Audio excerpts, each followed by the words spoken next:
नमस्कार, स्वागत आप सभी का YouTube चैनल नॉलेज टीवी। सभी हरियाणा वासियों के लिए 12 धमाकेदार खबरें, घोषणा, आदेश, ऐलान। क्या है पूरी अपडेट, आइए देखते हैं। हरियाणा की हर छोटी से बड़ी जानकारी सबसे पहले यहाँ पर मिलती है। कोई भी योजना, घोषणा, आदेश, निर्णय, मौसम, सभी की जानकारी सबसे पहले यहाँ पर मिलती है, तो सब्सक्राइब जरूर कर लें। तो चलिए देखते हैं अभी अभी 12 धमाकेदार घोषणाएं, आदेश, ऐलान। पहली बड़ी घोषणा, राष्ट्रीय राजधानी क्षेत्र एनसीआर की सीमा में अभी कोई बदलाव नहीं होगा। मंगलवार को दिल्ली में एनसीआर प्लानिंग बोर्ड की मीटिंग में फैसला हुआ। पहले हरियाणा के 5 जिले एनसीआर से बाहर होने की चर्चा चल रही थी। केंद्रीय मंत्री मनोहर लाल खट्टर की अध्यक्ष में हुई मीटिंग के बाद सीएम नायब सैनी ने इसकी जानकारी दी है। उन्होंने बताया कि हरियाणा का पुराना एरिया पहले की तरह ही रहेगा। अभी प्रदेश के कुल 23 में से 14 जिले एनसीआर में थे। यदि एनसीआर का दायरा घटता तो करनाल, पानीपत, जींद, महेंद्रगढ़ और भिवानी जिले बाहर हो सकते थे। बताया जा रहा है कि एनसीआर दायरा घटने का सबसे ज्यादा असर राजस्थान पर पड़ता। बदलाव की स्थिति में राजस्थान का सिर्फ भिवाड़ी ही एनसीआर में रह जाता।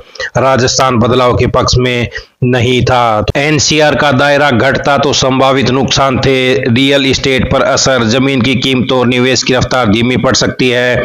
औद्योगिक निवेश में कमी आ सकती है। फंडिंग प्रभावित हो सकती है। रोजगार वृद्धि धीमी हो सकती है। ब्रांड वैल्यू घट सकती है। एनसीआर का दायरा घटा तो संभावित फायदे हो सकते थे।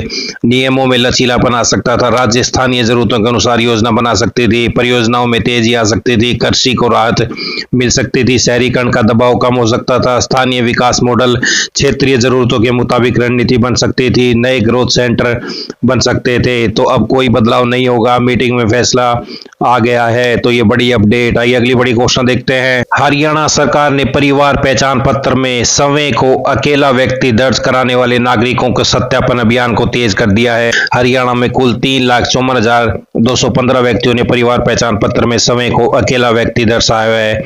इनमें से 1,90,112 व्यक्तियों की वार्षिक आय 1,80,000 रुपए से कम दर्ज है। इनमें अब तक 1,66,240 व्यक्तियों का बीपीएल श्रेणी में सफलतापूर्वक सत्यापन किया जा चुका है। प्रदेश सरकार धरातल पर एकल परिवार वाले व्यक्ति का सत्यापन करने के बाद उनके कल्याण के लिए अधिक लाभान्वित भी कर सकती है। यदि सत्यापन में एकल होने का दावा गलत पाया गया तो प्रारंभिक तौर पर ऐसे व्यक्तियों को अपने परिवार के बाकी उन सदस्यों के साथ जुड़ने की सलाह दी जाएगी जिन्होंने सरकारी योजनाओं का लाभ हासिल करने की मंशा से अलग परिवार पहचान पत्र बनवा रखे हैं। सरकार को यदि ऐसे एकल व्यक्ति मिले जिनकी हालत काफी खराब है तो न केवल उनकी पेंशन अलग से बढ़ाई जा सकती है। परिवार पहचान प्राधिकरण के स्टेट कोऑर्डिनेटर के अनुसार हरियाणा सरकार द्वारा ऐसे सभी नागरिकों को मोबाइल संदेश भेजकर सत्यापन कराने की जानकारी दी जा रही है। तो अकेले हैं तो परिवार पहचान पत्र का सत्यापन जरूरी, वरना नहीं मिलेगा योजनाओं का लाभ। आइए अगली बड़ी घोषणा देखते हैं। पीएम किसान सम्मान निधि की 23वीं किस्त 20 जून 2026 को किसानों के खातों में जारी की जाएगी। इस किस्त के तहत पात्र किसानों को 2,000 की आर्थिक सहायता सीधे डीबीटी के माध्यम से प्राप्त होगी। किसान अपना ई-केवाईसी, बैंक खाता और भू अभिलेख संबंधी जानकारी अपडेट रखें ताकि किस्त प्राप्त करने में कोई परेशानी न हो। आइए अगली बड़ी घोषणा देखते हैं। आरबीआई का नया नियम बदलेगा लोन का खेल। 730 से कम सिबिल वालों की बढ़ सकती है टेंशन। अगर आपका स्कोर 730 से कम है तो आपको अभी से सावधान हो जाना चाहिए। आरबीआई 1 अप्रैल 2027 से एक नया नियम लागू करने जा रहा है जिसे एक्सपेक्टेड क्रेडिट लॉस फ्रेमवर्क कहा जा रहा है। इसका असर आम लोगों पर भी पड़ सकता है। नए नियम लागू होने के बाद बैंक लोन देने में पहले से ज्यादा सख्ती दिखा सकते हैं। आइए अगली बड़ी घोषणा देखते हैं। महिलाओं के लिए महत्वपूर्ण सूचना। यदि किसी महिला का पति से तलाक हो चुका है, पति गुमशुदा है, पति विकलांग है, पति जेल में बंद है या किसी अन्य कारण से पति कमाने में असमर्थ है तो ऐसी महिलाओं के लिए हरियाणा सरकार द्वारा सामाजिक सुरक्षा पेंशन योजना चलाई जा रही है जिसके तहत पात्र महिलाओं को आर्थिक सहायता प्रदान की जाती है। तो बड़ी अपडेट। आवेदन की प्रक्रिया सरल है। आवेदन कर सकते हैं। पात्र महिलाओं को हर महीने पेंशन के रूप में आर्थिक सहायता प्रदान की जाती है। आइए अगली बड़ी घोषणा देखते हैं। अब खांसी समेत सभी तरह के सिरप बिना डॉक्टर की पर्ची के नहीं मिलेंगे। केंद्र सरकार ने नए नियम लागू कर दवा सुरक्षा को लेकर सख्ती बढ़ा दी है। आइए अगली बड़ी घोषणा देखते हैं। आईटीआई की डेट बढ़ा दी गई है। आईटीआई में एडमिशन 30 जून तारीख कर दी गई है। आईटीआई एडमिशन लेने की अंतिम तिथि बढ़ी 30 जून कर दी है। आइए अगली बड़ी घोषणा देखते हैं। हरियाणा राज्य में पश्चिमी विक्षोभ के कारण 20 जून तक लगातार बारिश की संभावना है, कहना है डॉक्टर मदन कीचड़, विभागाध्यक्ष मौसम विज्ञान विभाग हिसार। वहीं एक और बड़ी अपडेट, जो महिला अभ्यर्थी किन्हीं कारणों से पीएमटी के दौरान अनुपस्थित हो गई थी, ऐसे सभी अभ्यर्थियों को एक और मौका दिया गया। अभ्यर्थी शेड्यूल के अनुसार उपस्थित होकर पीएमटी दे सकती हैं। तो HSSC की वेबसाइट चेक करें ज्यादा जानकारी के लिए। आइए अगली बड़ी घोषणा देखते हैं। बात करते हैं सोने चांदी के दाम की। 1 किलो चांदी 4,421 रुपए गिरकर 2,47,000 रुपए पर आ गई है। इससे पहले इसकी कीमत 2,51,000 रुपए प्रति किलो थी। वहीं 10 ग्राम 24 कैरेट सोना 552 रुपए गिरकर 1,50,000 रुपए पर आ गया है प्रति 10 ग्राम।